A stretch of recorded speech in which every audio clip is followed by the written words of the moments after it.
হাসান ভাই, আজকে কোন ল্যাপটপ দেখাবেন বলেন। আজকে হলো এইচপি এলিটবুকের F45G7 ল্যাপটপটি আর কি আপনার এইচপি এলিটবুকের রাইজন সিরিজের, ঠিক আছে।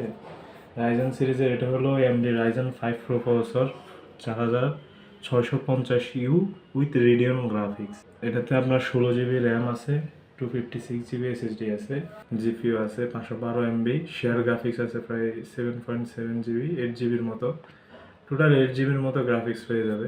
গ্রাফিক্স কোয়ালিটিটা অনেক ভালো পাবে না? হ্যাঁ অবশ্যই। গ্রাফিক্স ডিজাইনিং হ্যাঁ, এর জন্য মনে হয় অবশ্যই। এটা খুব ভালো হবে না? খুব ভালো হবে, খুব ভালো হবে। আচ্ছা, এই ল্যাপটপের প্রাইস কত? এটার প্রাইস হলো 33,500 টাকা। সাথে একটা চার্জার থাকবে অরিজিনাল, আর একটা ব্যাগ থাকবে। আচ্ছা, আপনার এখানে আসতে হলে কিভাবে আসবে? এটা আমাদের হলো elephant road 51, new elephant road, Alpana plaza, 5 তলায়, শপ নং 509 নাম্বার।